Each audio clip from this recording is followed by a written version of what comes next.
future will bring, no man can say. But one fact is certain. Mankind stands at the crucial crossroads of history, the threshold of a new era, the atomic age. For the people of the West, skilled in the uses of science and technology, the atomic age is profoundly significant. Across a continent enormous in its agricultural potential, Americans have drawn from the earth a rich cities, have reared towers into the sky, have spun intricate networks of highways across the land. By the application of science, industry has grown increasingly productive, making possible a good way of life. With assurance, Americans look with an abiding faith to the future. For many, citizen and scientist alike, atomic energy means the promise of a more abundant life. But for many another, the atom is a threat, an evil promise, the paralyzing panic of our time. Thus, to answer the perplexing question of the atom and its implications, the people have turned their attention to the forum of public affairs, have sought to search out realities, to find the facts, or to listen to men of science, like Dr. Jeremiah Morley, famed geologist, the embattled founder of the now defunct Society to Save Civilization. It was Morley who told a Los Angeles audience that a series of atomic explosions, either accidental or deliberate, could set off a chain reaction to annihilate every man, woman, and child on the face of the earth. It could cause the death of every living thing. In a gloomy report, Morley took a dim view of history, recalled the tragically repetitious story, the decline and fall of all past civilizations. Said Morley, modern civilization could, by the phenomenon of atomic fission, be brought to dust and ashes. For example, if an A-bomb were detonated at the Empire State Building, the area of total destruction would cover an area of 2 miles. Now, since the A-bomb is already obsolete, consider the area of total destruction of an H-bomb. Science has promised us bombs 1,000 times more powerful, poisoning with radioactivity all the air and water of this earth. This could mean not only the end of our own civilization, but the very possibility of any future civilization. What are we going to do about it? I'll tell you what I am going to do about it. I have a plan to preserve human life on this planet. I hope you will join with me in carrying it out.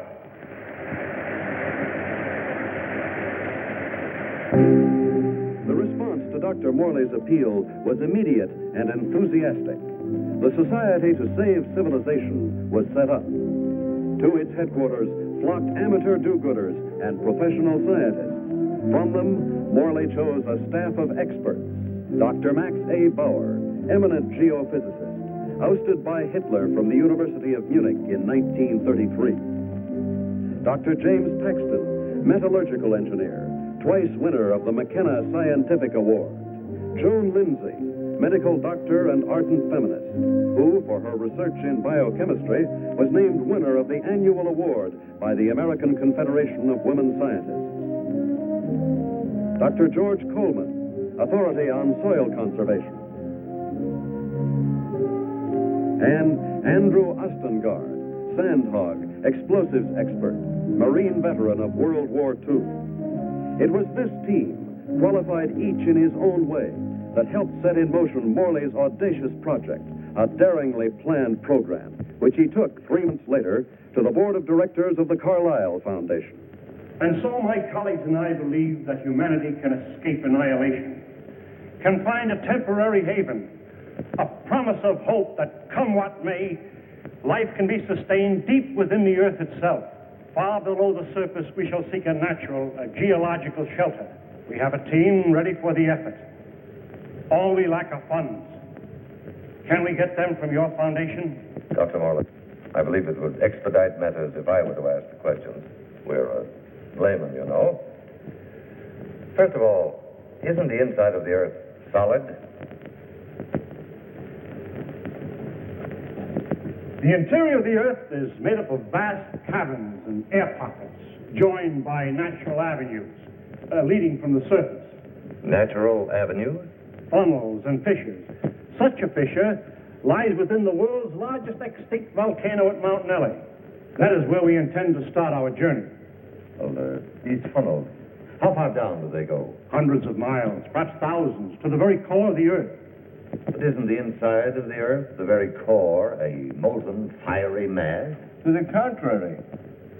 The latest body of theory holds that the inside of a sphere, such as the Earth, is cooler than the temperature at its surface. And how would you traverse these thousands of miles? Dr. Coleman, the perspective drawings, please. This is a cyclotron. A what? It's an amphibious conveyance based on the principles of an ovoidal atmosphere. A what? Like a submarine, with the mobility of a tractor. Its head contains a burrowing device, and its walls can withstand extremes of temperature and pressure.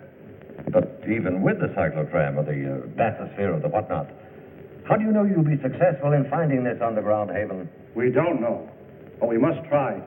There is no other alternative, no other cause, no other hope of keeping the spark of life alive. And the cost?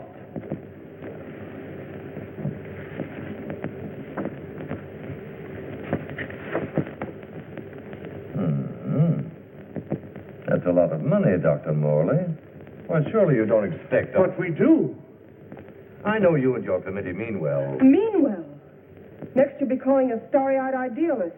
Dr. Lindsay, you're out of order. The whole world is out of order. And I suppose you and your associates can set it right? We couldn't have said it wronger if we tried. The appropriation was denied.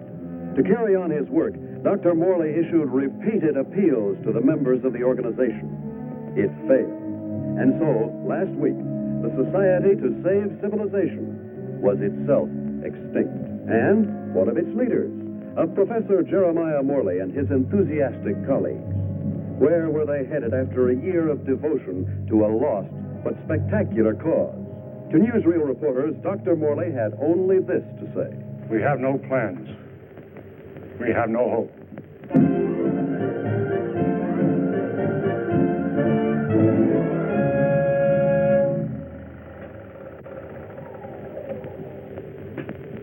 Better stand by, Frank. We may want to run that again. Well, gentlemen, what do you think? It's like asking a man what he thinks of his own obituary. I thought you'd like to see it, or its release, in case you had any objections. Now he thinks of our objections. You've been crucifying us for a year, Mr. Thompson, in the newspapers you edit, the magazines you publish, and the syndicates you control. And now this newsreel. Just a minute, gentlemen. You seem to have me confused with my father. He dictates the policies of our publications. Like father, like son. Nothing, Dr. Bauer, could be more unscientific. As a matter of fact, my father and I never see eye to eye on anything. So he's the villain of the piece and you are the hero. Quite the contrary. My father has all the virtues of our society. He makes the money, I spend it. It's a large occupation. Oh, I have no occupation. I'm strict. You wouldn't. That idea of yours, Dr. Morley, about exploring the inside of the Earth. You know, I'd like to try that, just for the kicks. I'm sure you wouldn't find it very exciting. Oh, I don't know. Gentlemen, I came here tonight with a proposition. I have some money of my own. I would like to finance your project. Are you serious? Sit down, my boy. There's one stipulation, however. I go with you. And what could you do? I'm afraid you don't realize what you'd be up against. Going 1,000 miles inside the Earth. Just to satisfy a whim? Gentlemen, you act as if the fate of humanity hung upon you granting me this whim.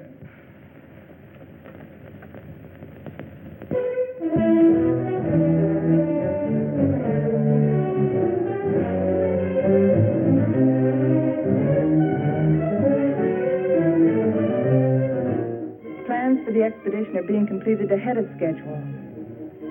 And Morley is pleased with our progress. The cyclotram nears completion. Adequate nutrition in concentrated form has been perfected. And for an auxiliary water supply, the Sloan H2O condenser will be used. By the study of our laboratory animals in a new environment, we expect to gather important scientific data. At last, the cyclotram is ready to be loaded aboard the SS Aurora.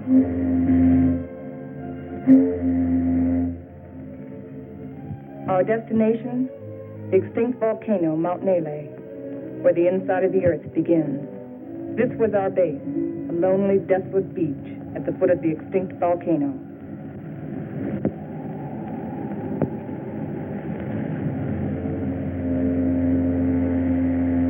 Well, let's go.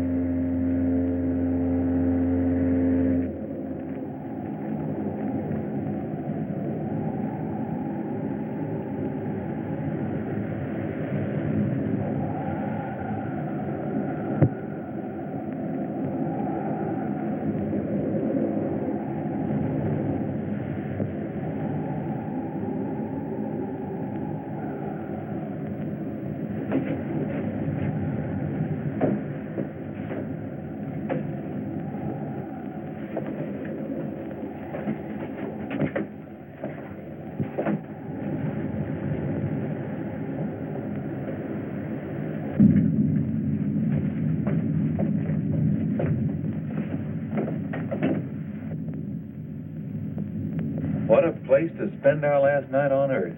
You sound like we'll all be dead in the morning. It's a possibility if we stay here.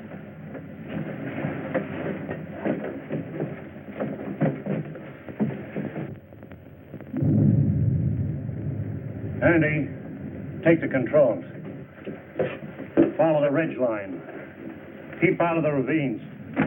Descend at an angle of not more than 33 degrees.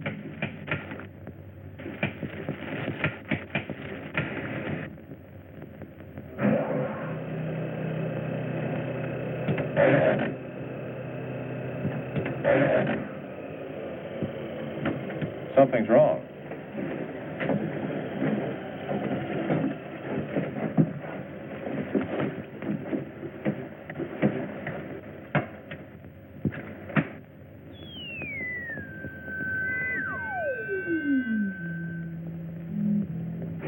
Now try it.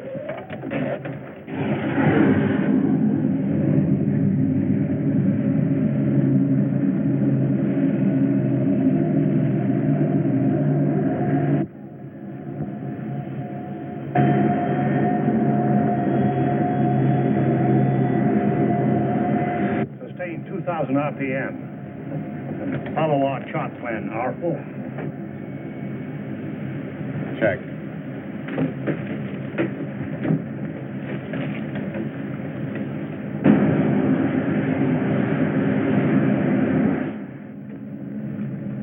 What's our elevation now? Approaching 6,300 feet. Angle of ascent, 19 degrees. Speed constant, 2,100 RPM.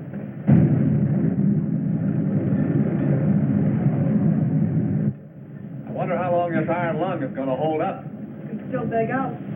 You can't get rid of me so easily. Give me a reading on the forward rotational unit. We're up to 9,000, climbing at 24 mph. Angle 31 degrees. At that rate, we'll make the summit in 4 hours.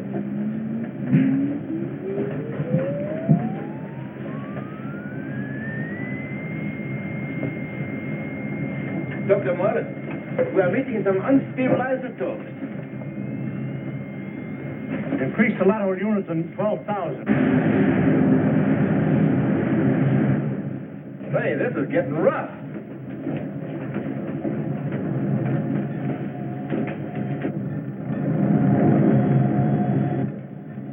We're approaching position R4. Our computations show an error of less than plus 0.14. Good.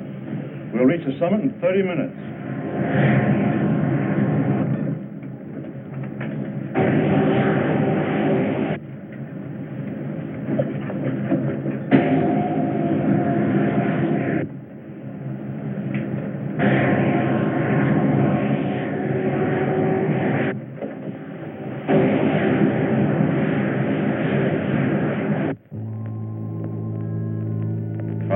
And 27 minutes.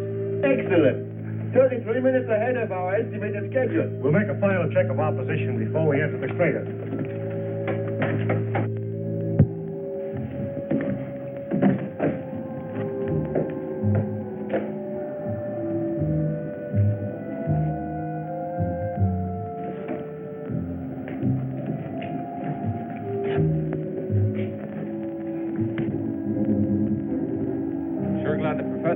volcano for our expedition.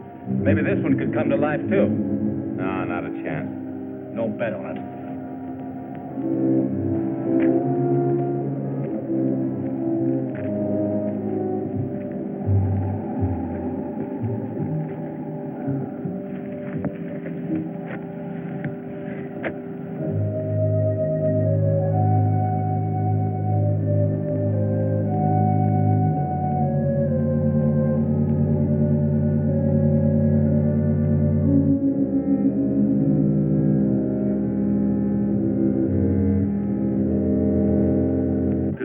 There's no reason for us to wait till dawn. We'll proceed into the crater now.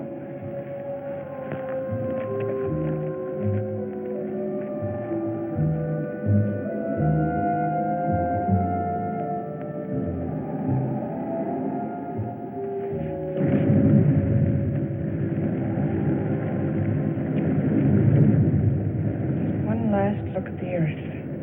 Yeah. What a way to remember it. Downward spiral. Keep to the inside ledges. Speed 1,200 RPM.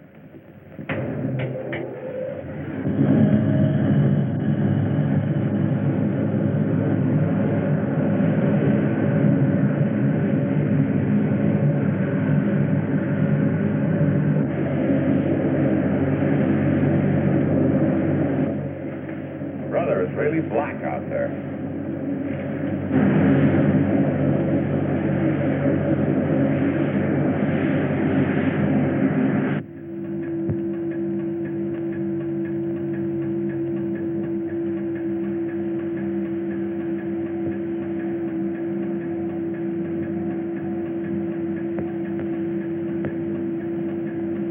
As we descend ever deeper into the volcano, I have observed no unusual physical symptoms. Paxton seems withdrawn, irritable, but with such an annoyance as Wright Thompson present, the condition may not be considered abnormal.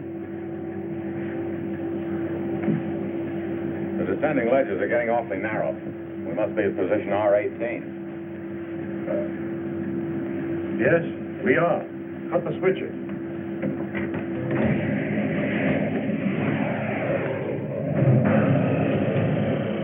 We'll be doing some hiking now.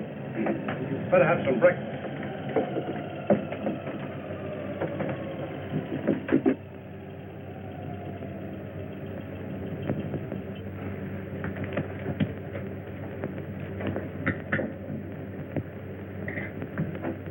Rise and shine.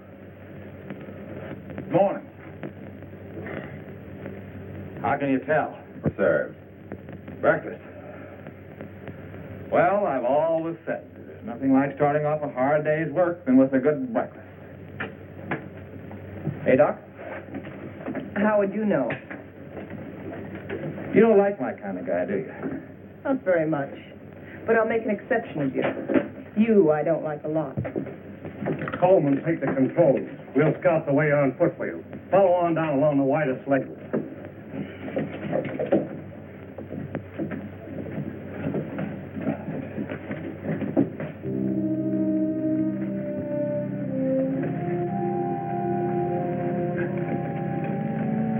What's that, it's loose? What's the matter? I don't like it. What did you expect in here? A Garden of Eden? I'm not talking about volcanoes. I mean Wright Thompson. He doesn't belong here. None of us belongs here. We're doing what has to be done. He doesn't feel that responsibility.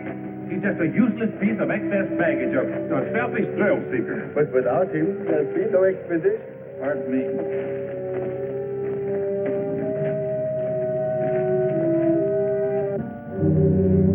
Kind of deep down there, isn't it?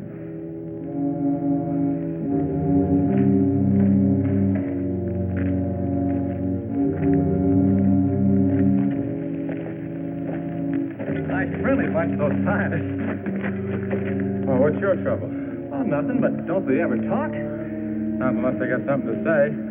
That's the way it is with smart people. Maybe they're not so smart. Maybe they don't know what they're doing down here. Listen, Buster.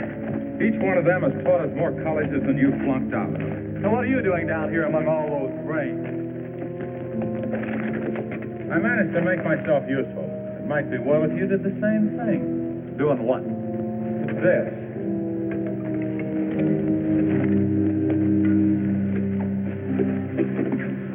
You lead the way for a while.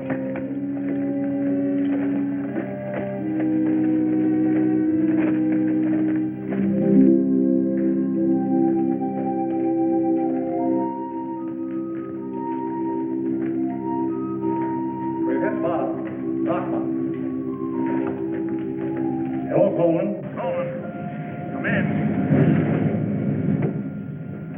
Go ahead. We've reached the end of the channel. Establish our position. Our depth below mean sea level, 2.6 miles.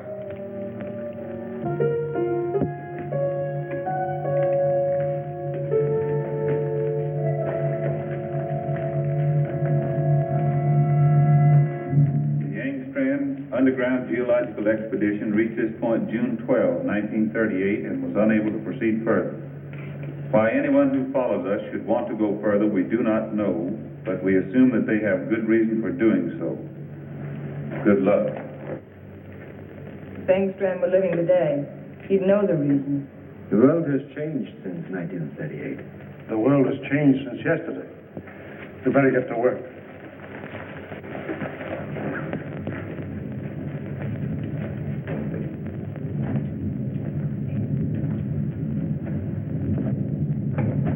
Look! That's pressure from the other volcano. We'll have to work this side.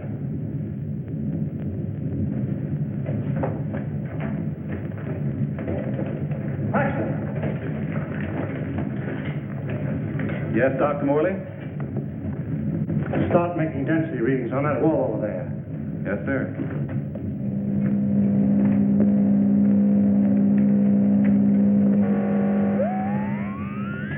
This is it. The point of least resistance. Okay, Andy. I'm ready. We'll all go back to the cyclotram.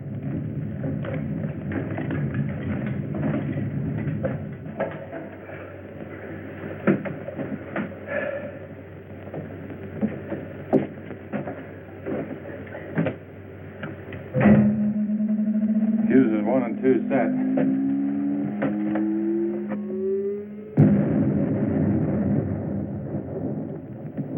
I wonder what we'll be running into.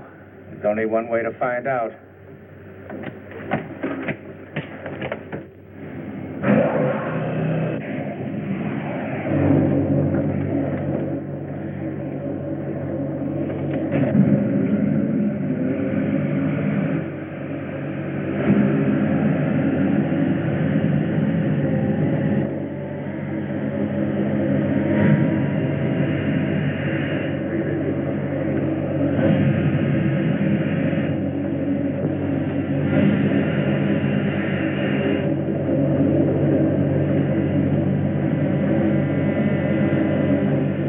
Broken through.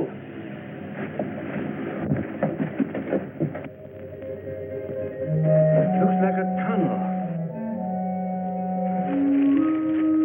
So far, so good.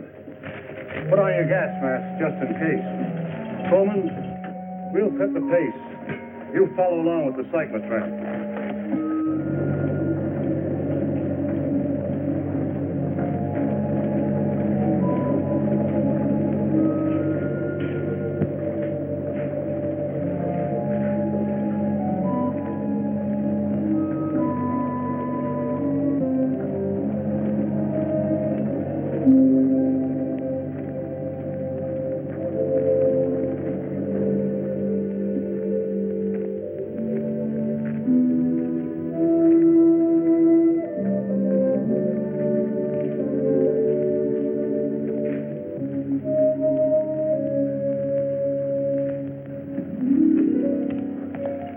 The air is fresh and clear. You can take your masks off. Pressure seems normal.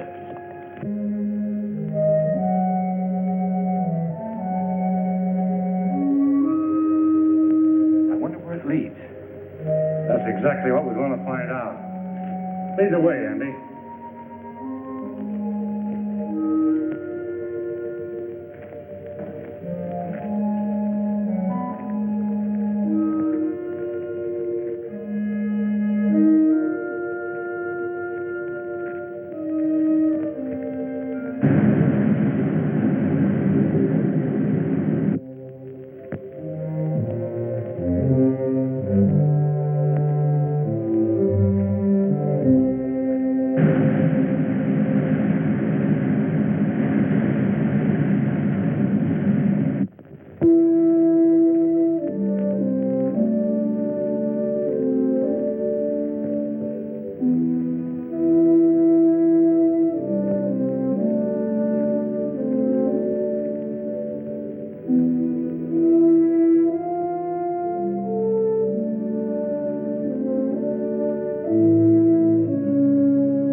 did it all happen?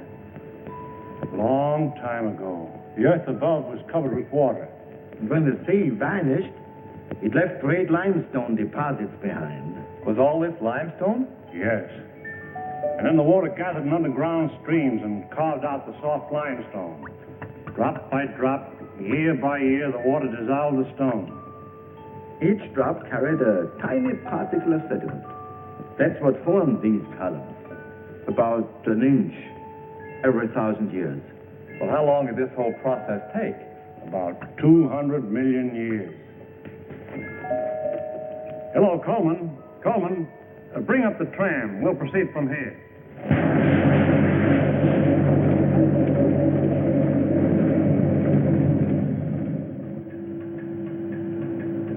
We're down 100 miles. You better pull up.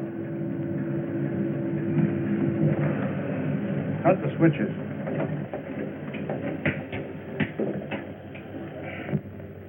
Funny. When we first got here, I felt a sort of exaltation.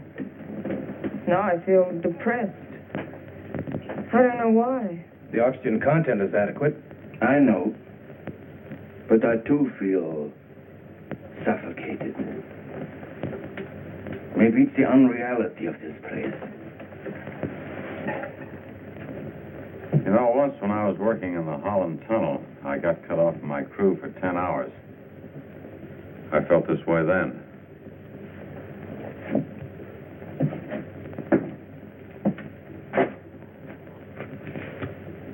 I think I know what it is.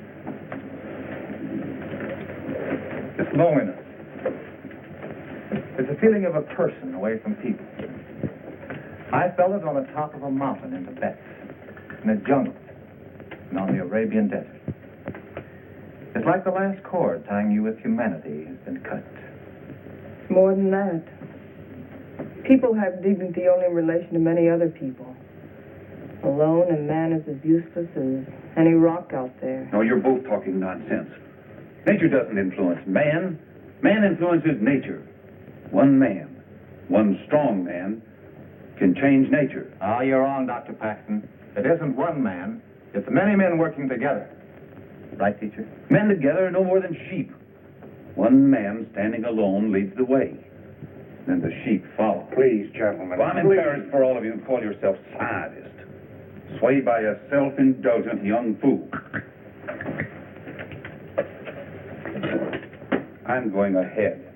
I hope that by the time you catch up with me, the atmosphere will have cleared the cobwebs from your brains.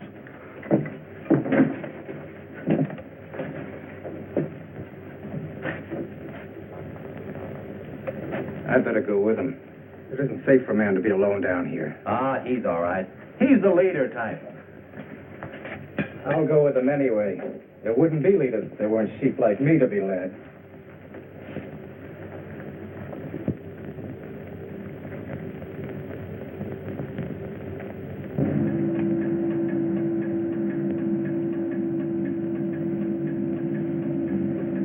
I still don't see any sign of Paxton and Coleman. Well, keep going.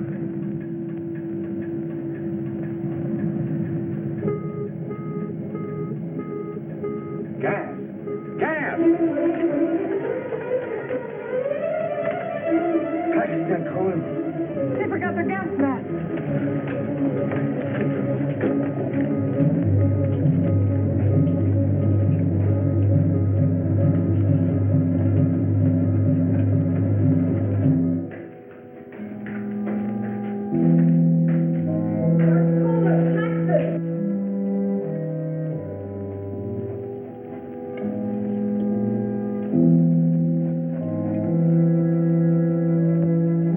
There they are!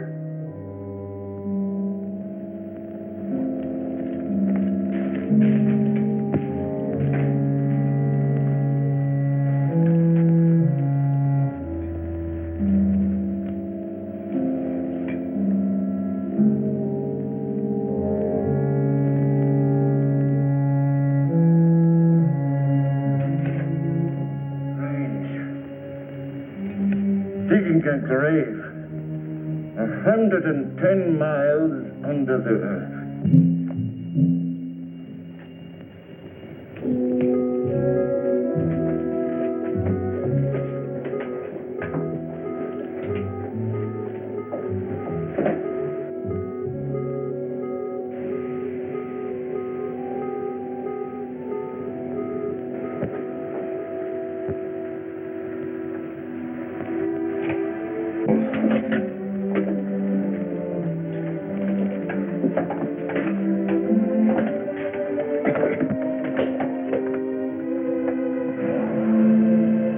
must go on. It's too late to turn back now.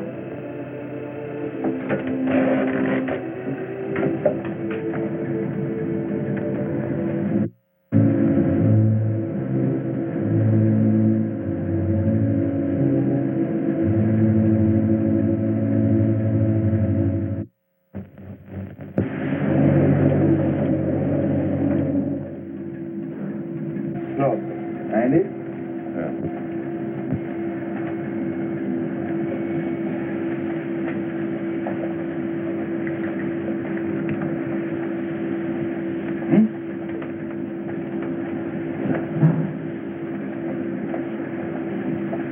All right, now I'd give $1,000 for a good hamburger. And another 1,000 for onion sauce.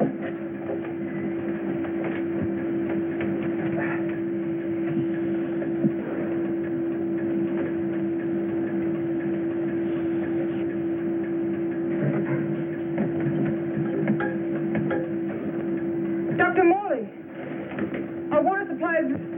Cut the switches.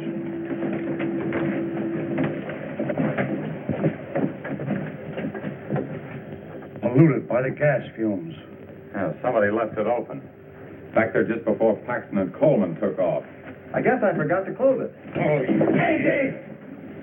It was an accident. An accident? We may never find water again.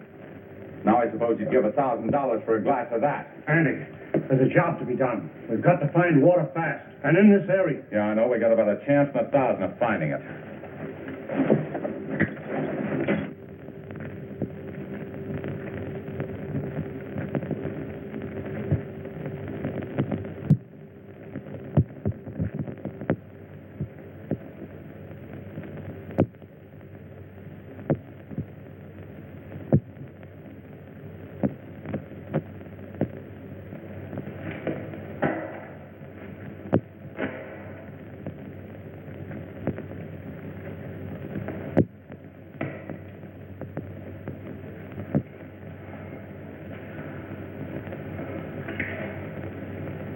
Look, there's Andy.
Thing like this enough to drive a man stir crazy. It's no use. 240 miles inside the earth. Yeah, and no water.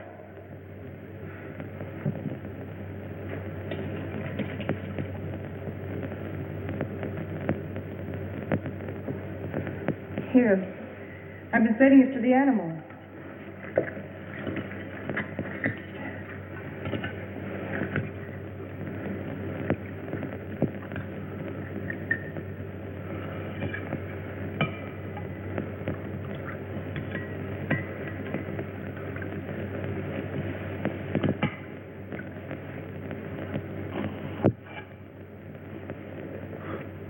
Go ahead. Enjoy yourself. It doesn't cost a cent.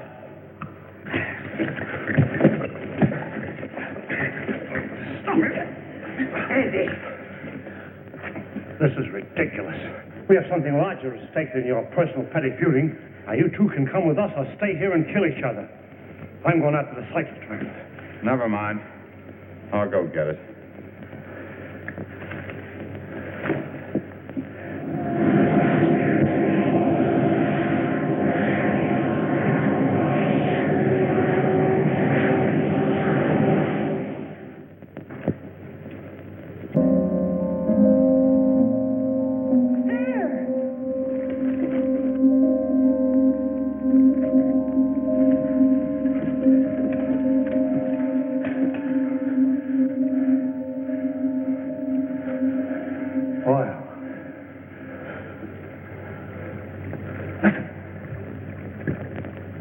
Sounds like running water.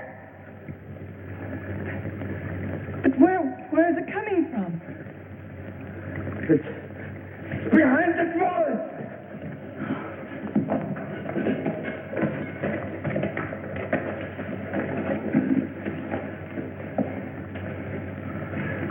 It is running water. Well, why don't we go through the wall of a cyclotron? No. Just as brother. There's still such a thing as too much butter. It could be an underground sea. Andy, bring a couple of heavy hammers.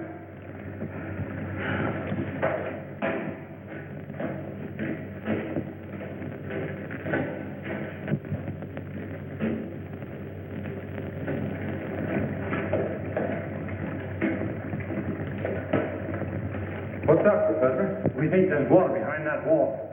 Try breaking it in. Sure.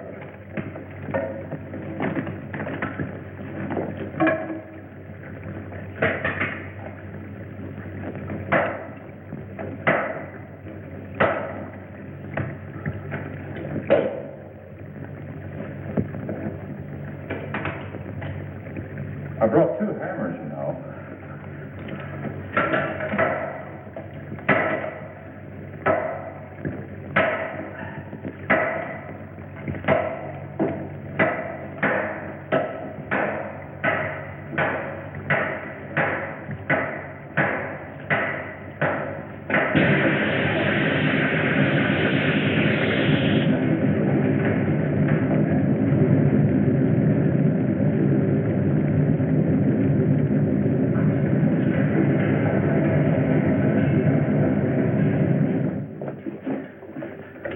Come in here. Let's take care of that arm.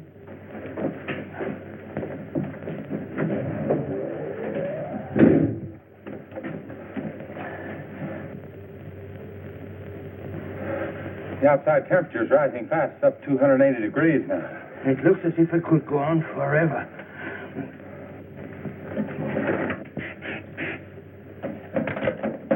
Hold it out there.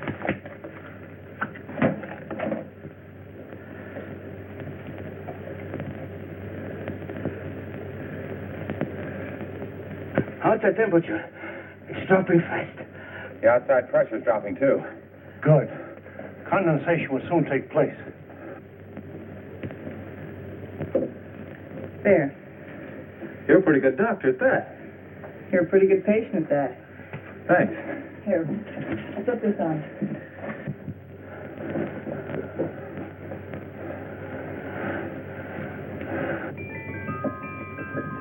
There's water. Look. Look at it. There's water.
Are you all right?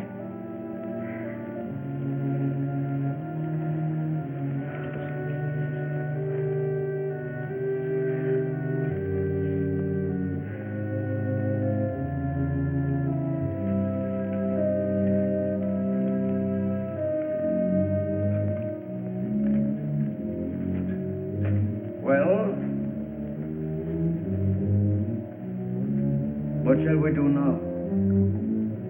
All right, I'll say it. I'll say what's on all of our minds. Don't try to read our minds, Thompson. Just speak for yourself.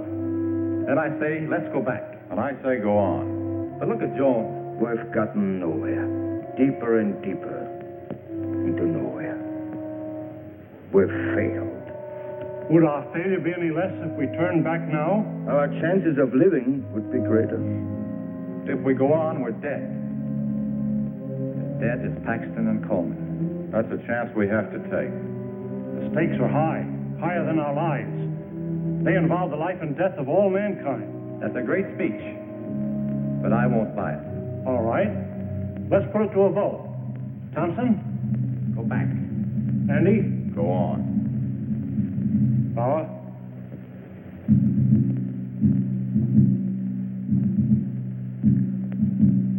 Go back. Go on. Seems to be a deadlock. I suppose none of us would like to reconsider?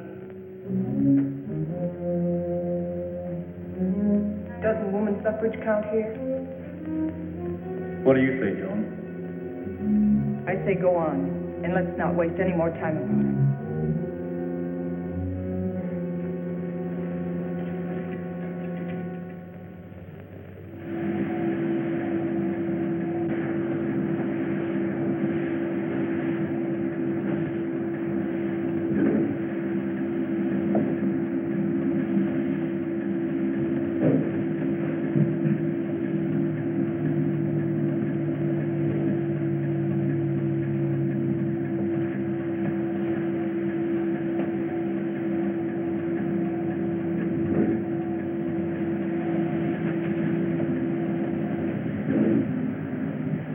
How are those burns coming along? Good as new.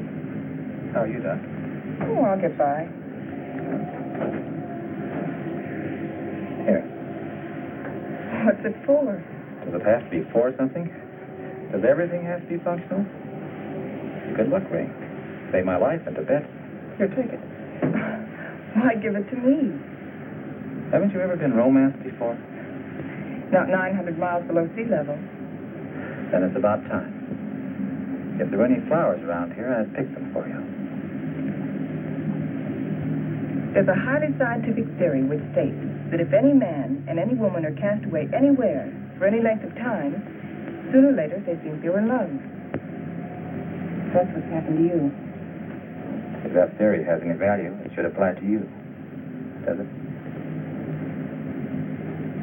No. Well, I guess I need a little more time. We'll talk about it later.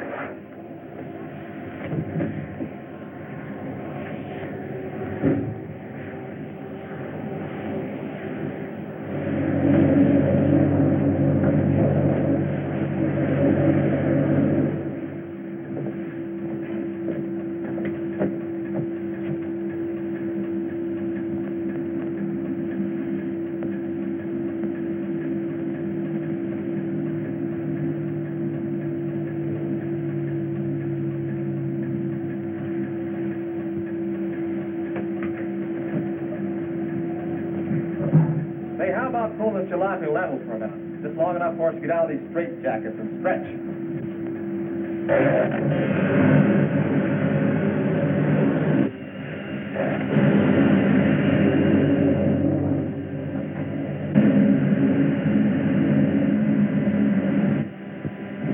How much longer is it going to be like this? All right, what difference does it make? Plenty. If it's going to be like this the rest of the way, why go on? Why waste time? That shouldn't make any difference to you. You've never done anything but waste time. Listen, you meathead. Just because you're a sandhog that likes to go grubbing around the ground, And you're a mountain goat with his head in the clouds. Stop it, both of you! I say enough of this. What happened? I don't know. It's hot water.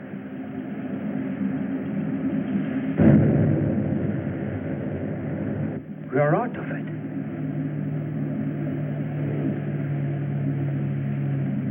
This might be what we're looking for. Let's make a landing and explore the area.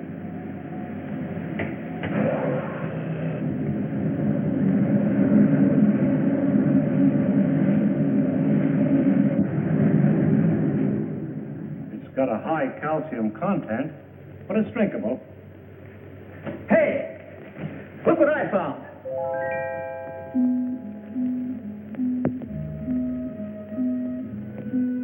They're cave pearls. Cave pearls? How much they worth? Calcium carbonate. Calcium carbonate. Well, how about this? Sulfate of lime. Plaster of Paris. Professor, you take the romance out of everything. Here you are, Doc. 2 souvenirs from Haiti, vacation land of the underworld. Thank you. Back home, I'll be the envy of every kid on the block. I'm not so sure, Joe. Take a cave pearl into the sunlight, turns gray and ugly. And the flowers? It'll crumble to dust. Hey, Professor, how about these fish? It's a rare species. They're edible, though. They have no eyes. I think I'll stick to film. They lost their eyes 10 million years ago.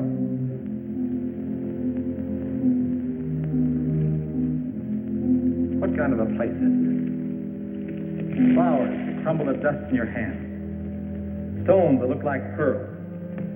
Fish without eyes. Nature sure a practical joker. I suppose you could have done better? 10 million years?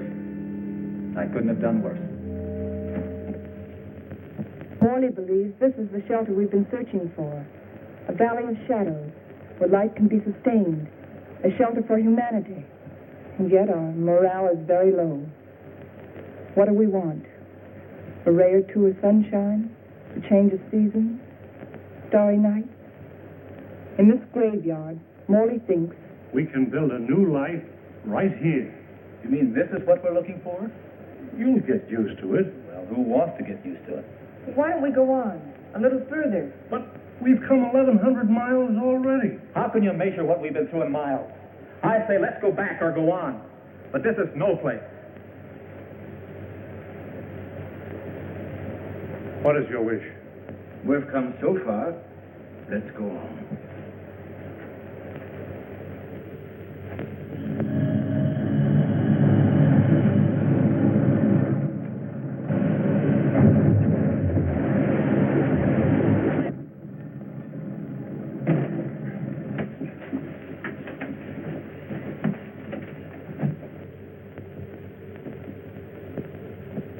Well?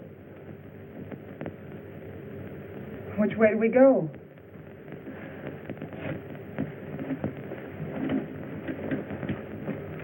I suppose we'll have to explore both channels. I'll take the right one. Right? You take the other. Why me? I'll tell you why. I'm sick of taking your orders. That's the trouble with you, Thompson. That's all you do is take, you never give. Without me, there wouldn't have been any expedition. Well, that's not enough. It's time you gave something yourself and not your pocketbook. Andy. We might as well get started.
You're supposed to be taking it easy. Try to get some rest. Listen to me, Wright. You've been like this for days. How long can you keep it up? He didn't like me any more than I liked him. Yet he saved my life. It doesn't help brooding over it. But he died saving my life. He did what he believed was right.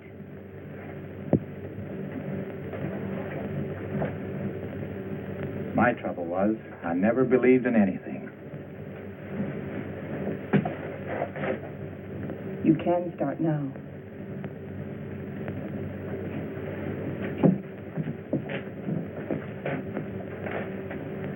Morley wants to go back to that Valley of the Shadows he liked so much. Well, it's better than this, but it isn't good enough. What do you want to do? I too want to go back, but all the way back. Now that Andy's dead, Now that Andy is dead, we've got to go on. We've got to, until we find what we're after. If we fail, then we can talk about going back.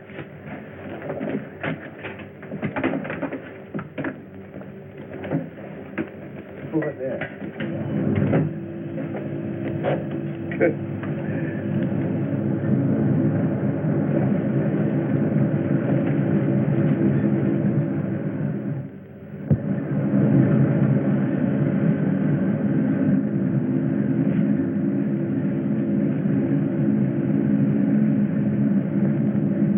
This must be a continuation of the other river.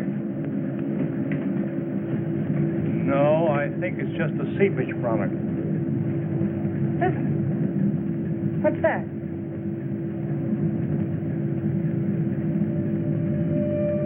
Look, It's like daylight.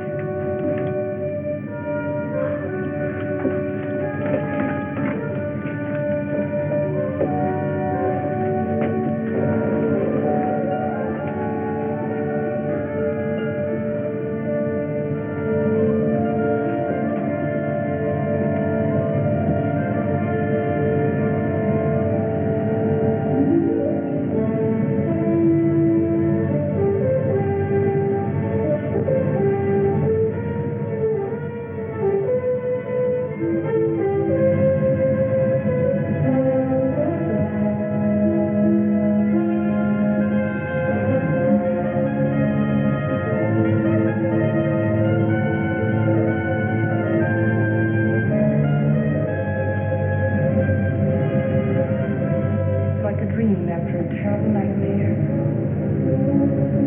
I think we found it.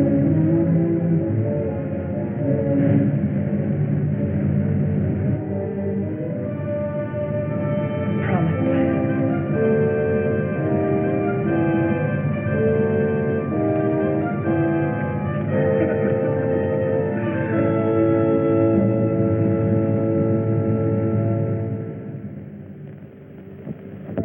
We have discovered a vast and radiant cavern deep within the earth.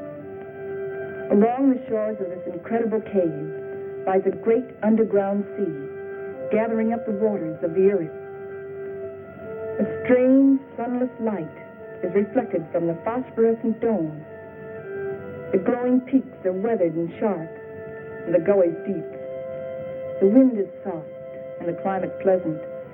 Vapors rise up into the bright dome, forming luminous clouds.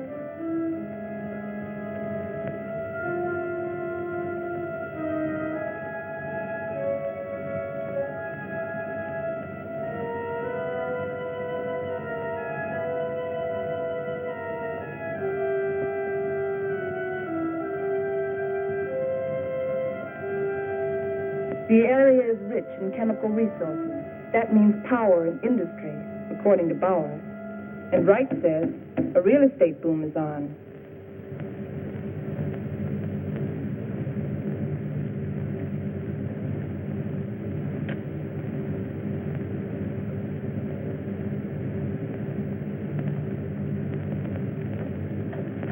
You got a match? Sure.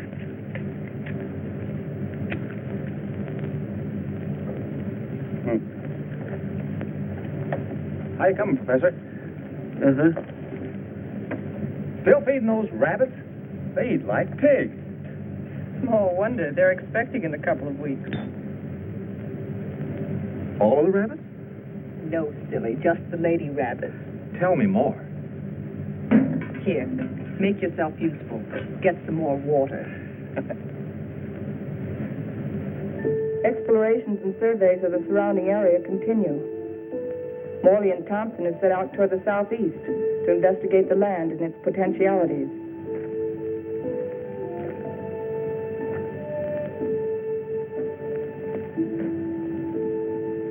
This is a strange kind of sand. That's not sand, that's volcanic ash. The ash will make good fertilizer for our crops. Crops?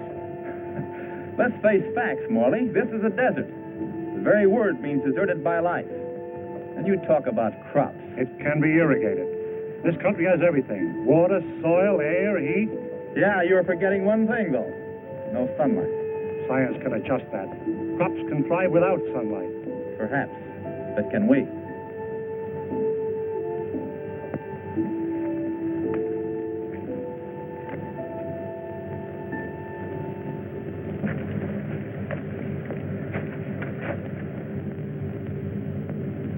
What sort of species is it? It's the fossil remains of a species of lungfish. He breathed by means of both lungs and gills. When he came out of the sea 400 million years ago, he was the ruler of the animal kingdom.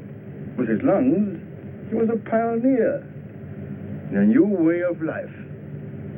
How did they become extinct? Like some of us on Earth, they seem to hurry the process of extinction. Let's get out of here.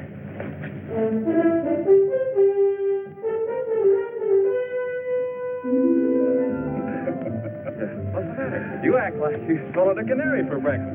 This is the day, right? This is what day?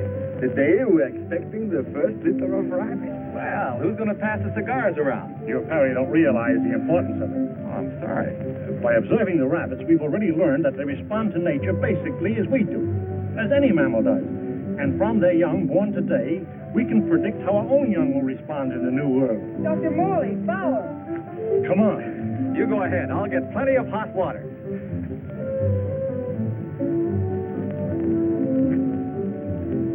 Well, how many boy rabbits and how many girl rabbits, huh?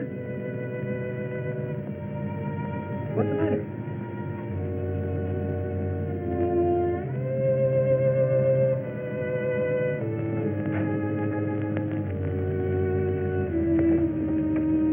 Joan, what's the matter? They're dead. They're all born dead.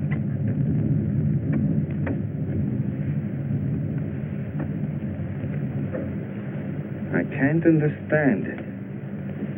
Why? There must be some cause, some biological reason. We've been searching for causes. Our investigations have been checked, tests rechecked. Examination of genetic tissue proves that all experimental animals born here are sterile.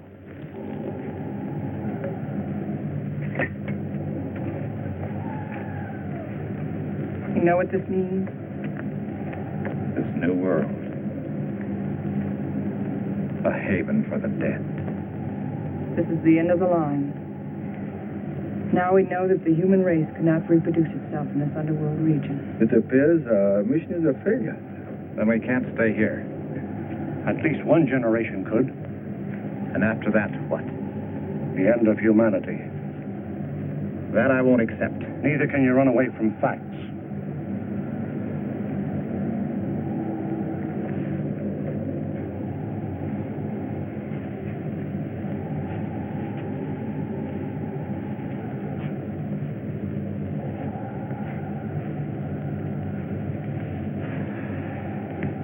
I've always run away.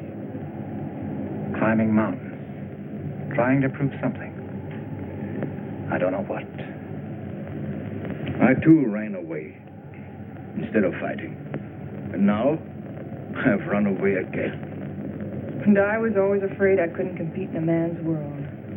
I think I want to go back and try again. Go back to what? To a world bent on self-destruction? We can live the rest of our lives here in peace. Morley, you're wrong. This isn't peace. This is a resting place for the living dead. I don't believe it's the end of the world. I don't believe it's the end of mankind. You're young. You don't know. I've lived through the terrors of 2 great wars. I've had enough.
Something's wrong.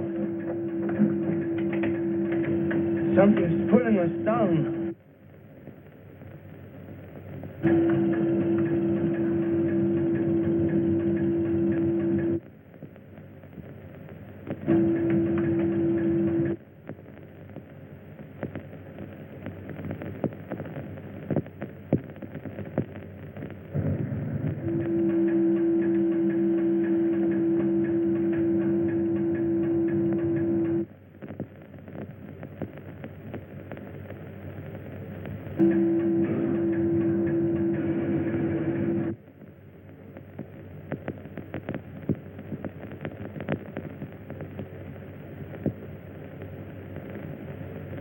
We're lost.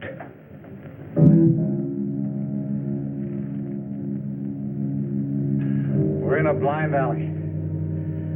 Ever since we started, we've been in a blind alley. We can't bury ourselves in the earth and expect to live. Maybe that's the secret. Morley understood. Strange. We didn't know it before. I used to be afraid of death. I was afraid of life.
We're above the level of the underground sea. We found a channel to the upper ocean.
The universe is still in harmony.